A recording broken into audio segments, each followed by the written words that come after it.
श्री राम भक्तों, भक्ति साधना चैनल में सभी भक्तों का स्वागत है। भक्तों, आज हम बात करेंगे अयोध्या कांड की। जब माता कैकेयी ने राजा दशरथ से दो वर मांगे, एक में श्री राम के लिए वनवास मांगा और दूसरे के लिए भरत के लिए राज मांगा। तो ये वचन सुनकर राजा दशरथ घायल हो जाते हैं और पृथ्वी पर गिर जाते हैं। और माता कई राजा दशरथ को कहने लगी कि आप तो दो वचन से इतने घबरा गए। एक, आपकी वंश के अंदर राजा हुए थे हरिश्चंद्र।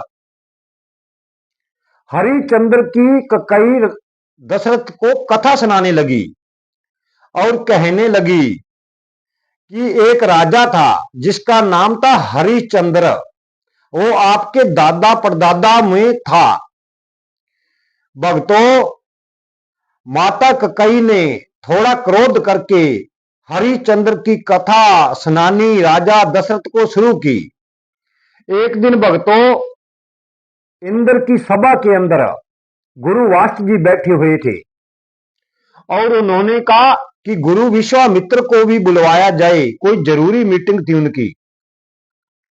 तो वहां पर गुरु विश्वामित्र भी पहुंच जाते हैं और पहुंचने के बाद वहां पर एक बात छिड़ गई और कहने लगे कि पृथ्वी पर सबसे सत्यवादी कौन है। तो गुरु वाष्ट जी ने कहा कि राजा हरिश्चंद्र को छोड़कर और कोई सत्यवादी नहीं है।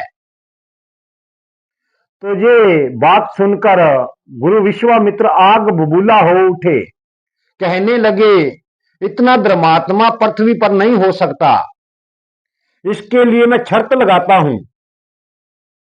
मैं आपकी जितनी भी विद्या है, गुरु वाष्ट जी को कहने लगे कि आपको दे दूंगा, जे वो अपने धर्म पर अडिंग रहे। तो आप तो अपने शिष्य की तारीफ कर रहे हो। गुरु विश्वामित्र गुरु वाष्ट जी को ऐसे बोलने लगे क्योंकि जो हरिश्चंद्र थे वो गुरु वाष्ट जी के शिष्य थे। तो गुरु वाष्ट जी ने कहा कि नहीं, मैं अपने शिष्य की वडाई नहीं कर रहा, मेरा शिष्य वास्तव में धर्मात्मा है। जब भी मेरे शिष्य को धर्म से उल्लंघन कर दोगे तो मैं पूरा का पूरी तपस्या का फल आपको दूंगा। दोनों के अंदर शर्त लगाई जाती है। तो भक्तों, विश्वामित्र परीक्षा लेने के लिए हरिश्चंद्र की, उसने अपनी शक्ति योग से दो नारियों को प्रकट किया, दो सुंदर अप्सराओं को, और अप्सराओं से कहा कि आप जाकर राजा हरिश्चंद्र का धर्म भंग कर दो। अप्सरा हरिश्चंद्र के महल के अंदर जाती हैं और कहती हैं कि हमें नृत्य करना है। तो राजा हरिश्चंद्र मना कर देते हैं कि मैं किसी का नृत्य नहीं देखता, मैं तो परमात्मा को मानने वाला हूं। तो भक्तों, वो लड़कियां जिद करने लगी। अप्सरा कहने लगी कि आपके दरबार से कोई खाली नहीं जाता, हमें खाली लौटना पड़ेगा। तो राजा हरिश्चंद्र कहते हैं कि हाँ, आप नृत्य तो कर सकती हैं केवल भगवान के भजन पर।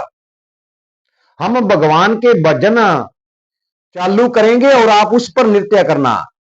तो अप्सराओं ने हां भर दी कि कोई बात नहीं, क्योंकि विश्वामित्र ने कहा था कैसे भी हो राजा हरिश्चंद्र का धर्म भंग करना है। तो जब अप्सराएं नृत्य करने लगी भगवान के भजनों पर, तो बार बार हरिश्चंद्र के पास जाती हैं और उसके मुखड़े पर हाथ लगाना चालू करती हैं। तो हरिश्चंद्र राजा ने बार बार मना किया और कहा कि मैं एक सत्यवादी धर्मात्मा राजा हूं, मैं तो नृत्य से भी आपको मना कर रहा था, पर आपकी जिद के कारण एक परमात्मा की नृत्य करने पर मुझे बेवश होना पड़ा। आप मेरे पास ना आइए, आप दूर खड़ के नृत्य करिए। पर अप्सरा कहां मानने वाली थी।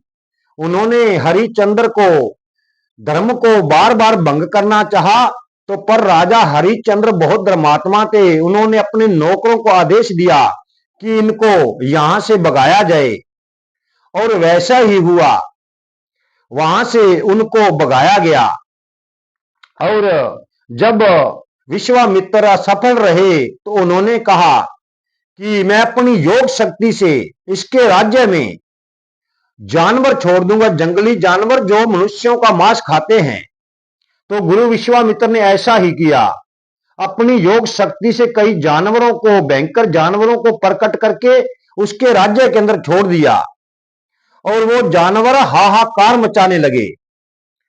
तो सभी सभा घबरा जाती है और राज्य में हाहाकार मच जाती है। सभी सैनिकों ने बताया राजा हरिश्चंद्र से कि अपनी नगरी के अंदर बहुत जानवर आ चुके हैं, पर वो तो बहुत धर्मात्मा थे। उन्होंने धनुष और बाण उठाया और तलवार उठाई और जानवरों को बंदी बना लिया और सभी जानवरों को मार दिया।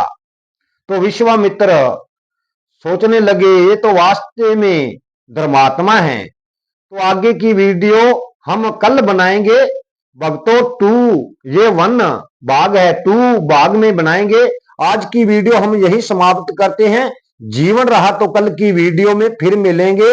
वीडियो को लाइक, शेयर और सब्सक्राइब जरूर कर देना। जय श्री राम।